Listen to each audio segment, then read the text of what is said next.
नमस्कार, स्वागत है न्यूज 18 पंजाब हरियाणा में। मैं आपके साथ कुलदीप भारद्वाज। बुलेटिन की शुरुआत करेंगे प्रधानमंत्री नरेंद्र मोदी के साथ।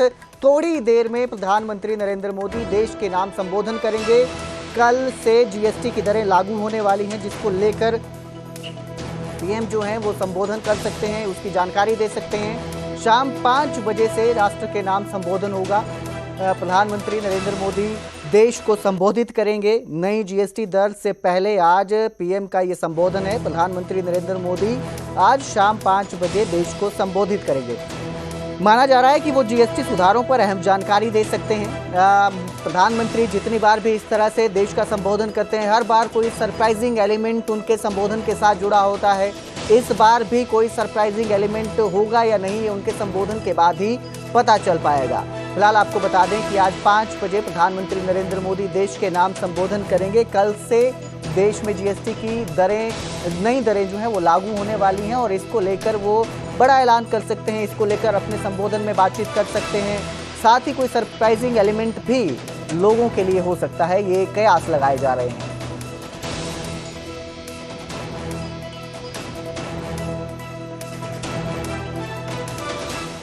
तो वहीं हरियाणा में 22 सितंबर से खरीफ फसलों की खरीद शुरू होगी, यानी कि धान की खरीद जो है कल से शुरू होने वाली है।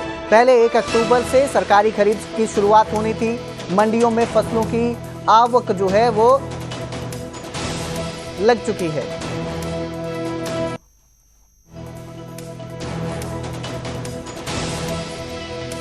तो वहीं हिसार एयरपोर्ट पर आज जो है पहला एयर शो आयोजित किया गया। अगलसेन एयरपोर्ट पर एयर शो हुआ है। 9 होक्ती-1 जहाजों ने आसमान को नापा है, जिसमें मुख्यमंत्री नायब सिंह सैनी भी शामिल हुए हैं। ये पहली बार हुआ है कि जब हिसार एयरपोर्ट पर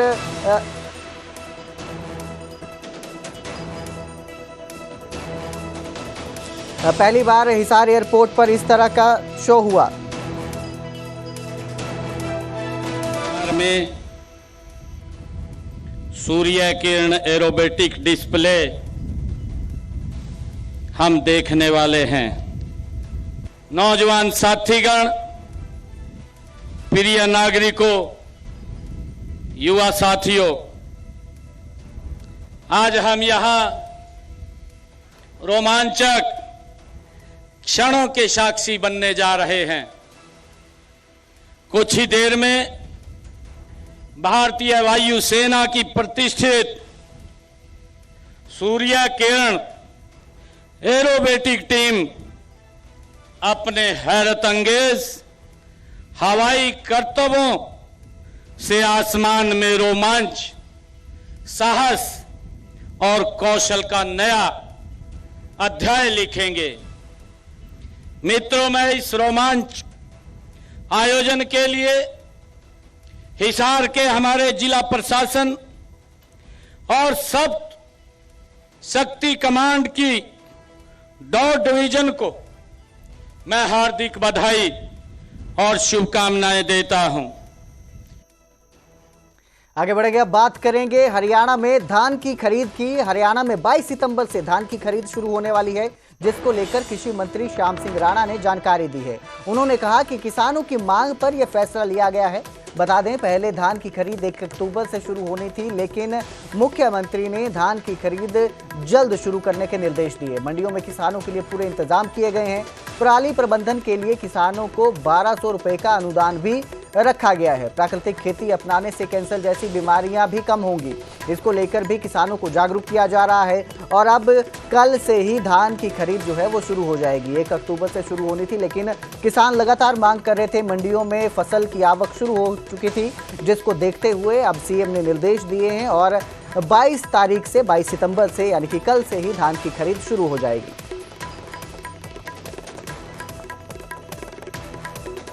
कल से खरीद शुरू हो रही है हमारी जो जीरी धान की, जिसमें हम गरीब की फसल बोलते हैं, और मुख्यमंत्री जी ने उसकी घोषणा कर दी।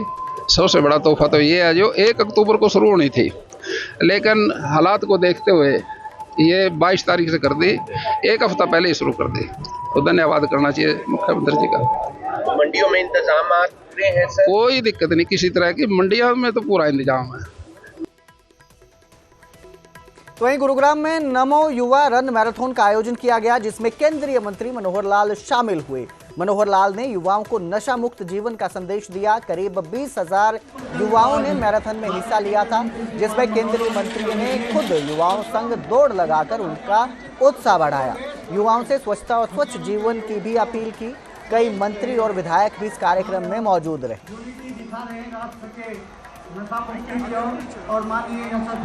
देश भर में 17 सितंबर से लेकर 2 अक्टूबर तक बहुत से राष्ट्रीय कार्यक्रम किए जा रहे हैं, जिसमें इस प्रकार युवाओं की दौड़ शामिल है, ब्लड डोनेशन कैंप शामिल है, देश में स्वच्छता पखवाड़ा ये भी मनाया जा रहा है।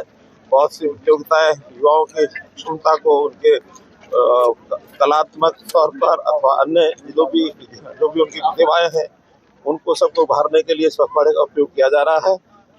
मोदी जी के जन्मदिन से 17 सितंबर से शुरू होकर गांधी जयंती 2 अक्टूबर तक पखवाड़ा चलेगा और सारे देश में एक उत्साह का वातावरण बना है। देश को आगे बढ़ाना हर दृष्टि से इसका लक्ष्य है और खास करके मोदी जी ने जो दुनिया में अपना नाम प्रतिष्ठा किया है उसको दुनिया देश तक लोगों तक पहुंचे, इसका उद्देश्य है। सर, युवाओं के लिए क्या मैसेज देना चाहेंगे आप?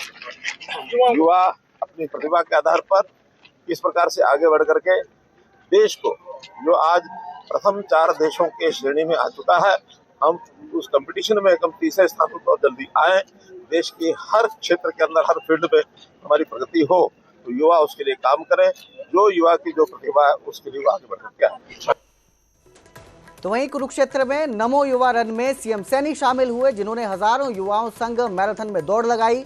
द्रोणाचार्य स्टेडियम से जिंदल चौक तक दौड़ हुई, जिसमें सांसद नवीन जिंदल और मोहनलाल बड़ौली भी शामिल रहे। युवाओं को राजनीति में सक्रिय भागीदारी का संदेश दिया गया। वंशवाद और परिवारवाद समाप्त करने की अपील की गई।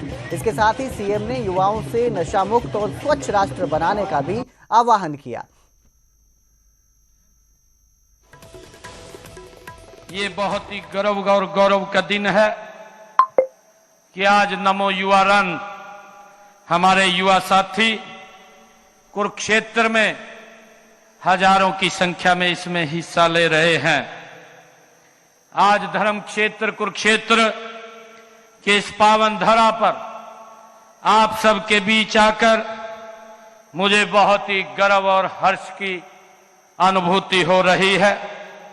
आज हम यहां पर, जैसा मैंने अभी कहा भी है, देश के यशस्वी प्रधानमंत्री आदरणीय नरेंद्र मोदी जी के जन्मदिन से लेकर के और उस जन्मदिन के उपलक्ष्य में पूरे देश में आयोजित नमो युवा रन में भाग लेने के लिए हम इतनी भारी संख्या में आज एकत्र हुए हैं।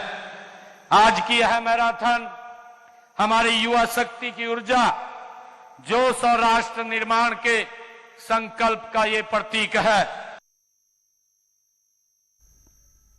और अब जिक्र करेंगे अनिल विज का, जिन्होंने राहुल गांधी के बयान पर पलटवार किया है।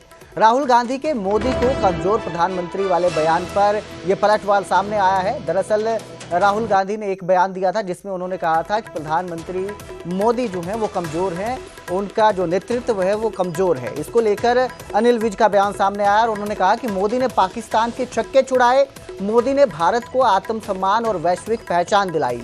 राहुल गांधी की नकारात्मकता से ग्रसित हैं राहुल गांधी जो हैं, और इसी पे उन्होंने पलटवार किया है। उनका कहना है कि राहुल गांधी नकारात्मकता से ग्रस्त हैं, उनकी सोच जो है नकारात्मक है। जो पीएम मोदी हैं उन्होंने पाकिस्तान तक के छक्के छुड़ा दिए हैं और इसी को लेकर अनिल विज का ये बयान सामने आया है।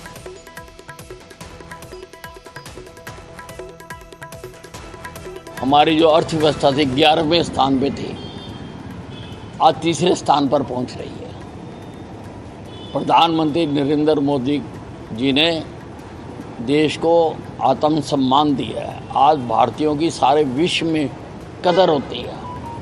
राहुल गांधी जी तो मैंने पहले भी कहा है कि नकारात्मकता से ग्रसित हैं, उनको किसी मनोवैज्ञानिक को अपना इलाज करवाना चाहिए।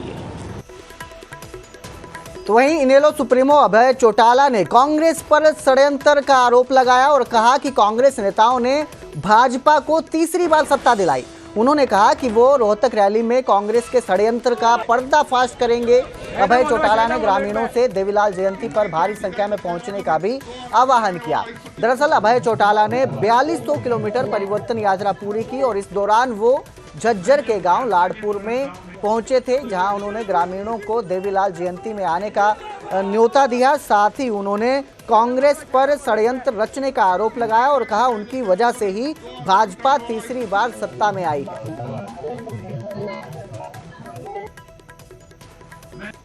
25 तारीख को चौधरी देवीलाल जी का जन्मदिन है। हर साल 25 सितंबर के दिन को हम सम्मान दिवस के रूप में मनाते हैं। लाखों लोग चौधरी देवीलाल को श्रद्धा सुमन अर्पित करने के लिए चौधरी देवीलाल के जन्मदिन पे इकट्ठा होते हैं। इस बार रोहतक की अनाज मंडी में रखा है।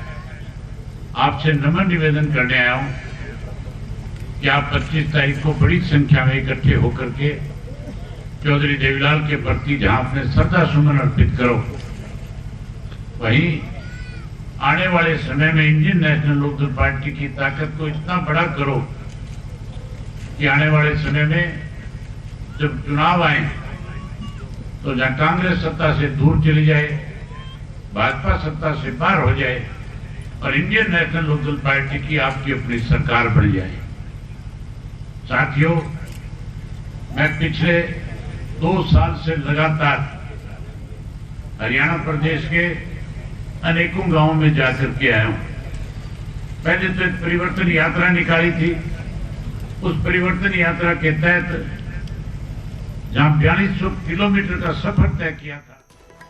तो वहीं चरखी दादरी में विधायक सुनील सांगवान ने भूपेंद्र हुड्डा पर निशाना साधा। उनके साथ उनके बेटे दीपेंद्र हुड्डा को भी उन्होंने घेरा और कहा कि पिता पुत्र दोनों ने कांग्रेस को क्षेत्रवाद तक सीमित रखा। उनकी सोच से ही हरियाणा में कांग्रेस हारी है। विधायक ने कहा कि कांग्रेस के अधूरे कार्य बीजेपी सरकार ने पूरे किए हैं।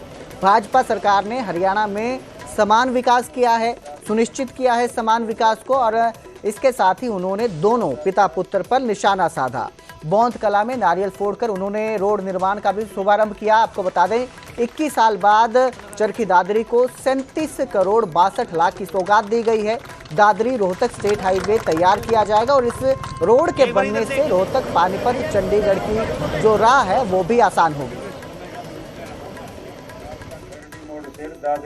दादरी के अंदर बहुत पुरानी बौंध इलाके की दिक्कत थी कि बौंध से दादरी का रोड 2004 में कभी कंप्लीट बनाया था। आज 21 साल बाद माननीय नायब सैनी की सरकार ने, भारतीय जनता पार्टी की सरकार ने मनोहर लाल जी के आशीर्वाद से आज 37 करोड़ रुपए मंजूर करवा के टेंडर करके आज इसका काम शुभारंभ किया जा रहा है। दादरी के अंदर बहुत पुरानी बौंध इलाके की दिक्कत। भिवानी की बेटी अनुष्का दुहन ने चीन में रजत पदक जीता है। 3rd belt and road boxing championship में उन्होंने अपना दमखम दिखाया। गांव लौटने पर अनुष्का दहन का भव्य स्वागत हुआ है। विजय जुलूस निकालकर ग्रामीणों ने नोटों की मालाएं पहनाई। यूथ ओलंपिक जीतना अब उनका सपना है, ऐसा अनुष्का का कहना है। तो वहीं अनुष्का के पिता का कहना है कि ओलंपिक में भी उनकी बेटी उनका नाम रोशन करेगी। तो भिवानी की बेटी अनुष्का दुहन है। चीन में इन्होंने रजत पदक जीता है।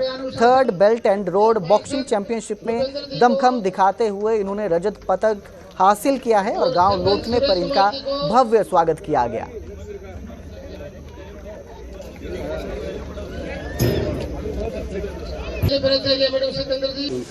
Third road belt international tournament जिसमें मैंने रजत पदक प्राप्त किया है चाइना में। कब कितने खिलाड़ी थे इसमें? इसमें हम 7 वेट गए थे गोल्ड के और 7 सिल्वर गए थे। कितनी खुशी हो रही है? गांव में किस प्रकार से स्वागत हुआ है? मेरे को बहुत खुशी हो रही है कि मेरा ऐसा स्वागत, मैं आने वाले यूथ ओलंपिक में भी गोल्ड मेडल लेके आऊँगी। मेरा ऐसे स्वागत करूँ। हरियाणा की अनाज मंडियों में कल से धान की सरकारी खरीद शुरू होने जा रही है। किसान इस फैसले से काफी खुश भी हैं। लेकिन यमुनानगर जिले की प्रतापनगर की मंडी की तस्वीर आपको दिखाते हैं जो बिल्कुल अलग है। मंडी में जगह जगह कचरे के ढेर लगे हैं। बिजली, पानी और शौचालय की व्यवस्था भी चरमराई हुई है। किसानों को अपनी फसल कचरे के बीच सुखानी पड़ रही है। अव्यवस्थाओं को देखते हुए किसान नेता संजू गुंदियाल ने कहा कि सरकार खरीद तो करेगी, लेकिन पंजीकरण की वेरिफिकेशन भी अभी तक पूरी नहीं हुई है। ऐसे में किसानों को जो गेट पास है उसे मिलने में भी दिक्कतें आएंगी।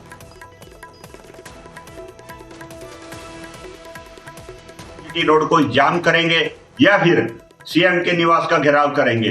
किसानों के काल को देखते हुए, किसानों के आंदोलन को देखते हुए हरियाणा सरकार ने धान की खरीद के ऑर्डर दे दिए हैं कि 22 सितंबर से धान की सरकारी खरीद शुरू हो जाएगी।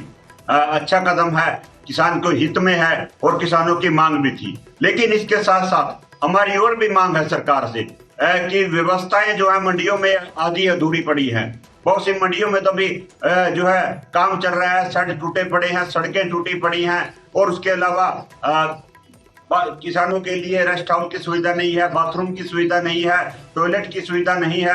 और उसके साथ साथ लगते जो कच्ची मंडियां हैं बहुत सी, और अभी तक जो किसानों का पोर्टल है जिसपे हमारा गेट पास कटेगा, अगर पोर्टल होगा तो हमारा गेट पास कटेगा।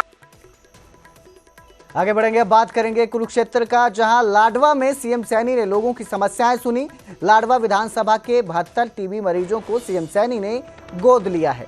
अगर एक एक सक्षम नागरिक गोद ले तो टीबी की बीमारी खत्म होगी, ऐसा सीएम सैनी का कहना है। और उन्होंने कहा कि एक एक मरीज को गोद लिया जाए तो टीबी की बीमारी खत्म हो सकती है।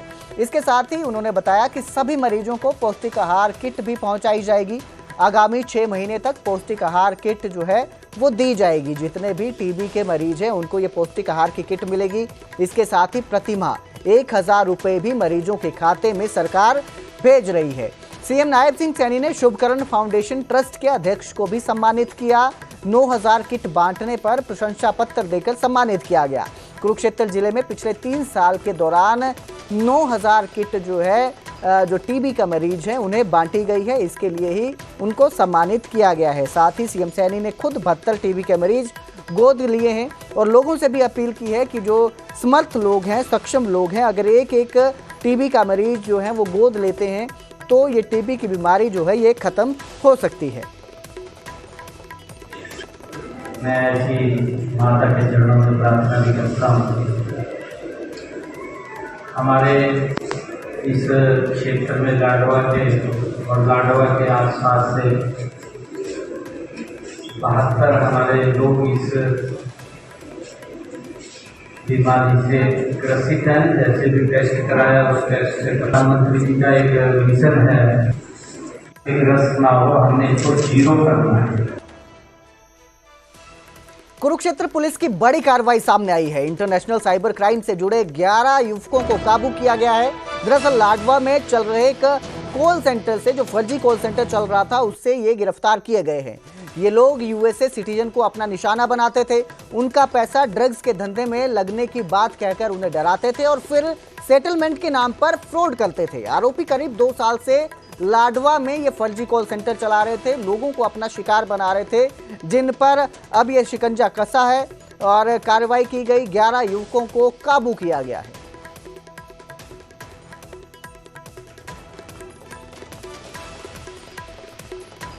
ये अपराधी लाडवा के एरिया में अपना एक कॉल सेंटर चला रहे थे, जिसमें जो यूएस सिटीजन्स हैं उनको टारगेट किया जाता था साइबर फ्रॉड के माध्यम से।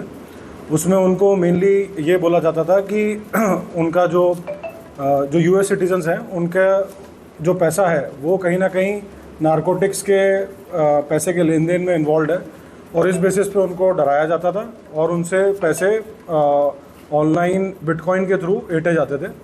तो ये हमारे पास एक टेक्निकल इनपुट आया था, जिसमें हमारी टीम ने तुरंत कार्रवाई करते हुए एडिशनल एसपी साहब के साथ हमारी 3 टीमें इसमें गठित करी गई थी, जिन्होंने रात में लगभग 7:30 बजे के आसपास इनके ठिकानों पर रेड करी और 11 अपराधियों को अरेस्ट किया। जिक्र करेंगे यमुनानगर का, जहां एंटी करप्शन ब्यूरो की कार्रवाई नजर आई। एंटी करप्शन ब्यूरो की टीम ने 10,000 रुपए की रिश्वत लेते हुए एएसआई को गिरफ्तार किया है। एसीबी ने थाना प्रभारी के ड्राइवर को भी हिरासत में लिया है। दरअसल एसीबी की टीम ने एएसआई पवन की गाड़ी से कैश बरामद किया। सुप्रीम कोर्ट से मिली बेल की रिसीविंग की एवज में 1 लाख रुपए रिश्वत मांगने के आरोप है, जिसके बाद एसीबी की टीम ने जाल बिछाया और जो एएसआई है, आरोपी एएसआई, उसे कैश के साथ रंगे हाथों पकड़ा है। एसआई की गाड़ी से 10,000 रुपए बरामद हुए हैं। 1 लाख रुपए की रिश्वत मांगी गई थी, 10,000 रुपए बरामद हुए हैं। इसके साथ ही जो ड्राइवर है उसको भी एसीबी की टीम ने हिरासत में लिया है।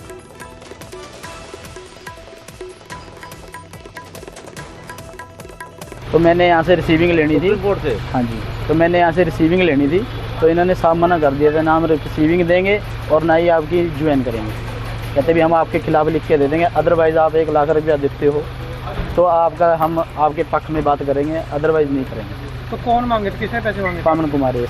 कितने? 1 लाख रुपए की डिमांड थी। कितने दिए थे आपने? अभी उन्होंने कहते 10,000 रुपये दे दो अभी बस भी, और उसके बाद अपना बाकी बात बाद में करेंगे। वो सुप्रीम कोर्ट से बेल करा के आया हुआ था, उसको समन अनुसंधान करना था इसने।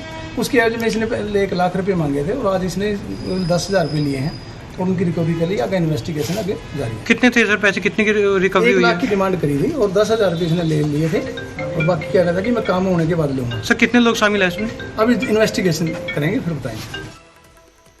झज्जर के बादली में ईंट सप्लायर की बेरहमी से हत्या कर दी गई। ईंट सप्लायर को लाठी डंडों से पीट कर मौत के घाट उतार दिया।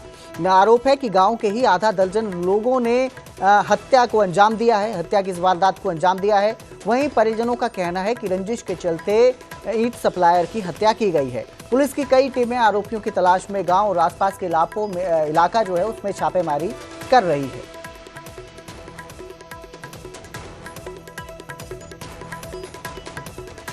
राजेंद्र उर्फ जोनी है, गांव बादली का, सप्लायर का काम करता है। ईंटें सप्लाई करते हैं गुड़गांव। दूसरी पार्टी भी ईंटें सप्लाई करती है गुड़गांव। कल मंडी में उनकी कोई मामूली कहा सुनी हुई थी, इसको लेकर के रात को इनका झगड़ा हुआ था।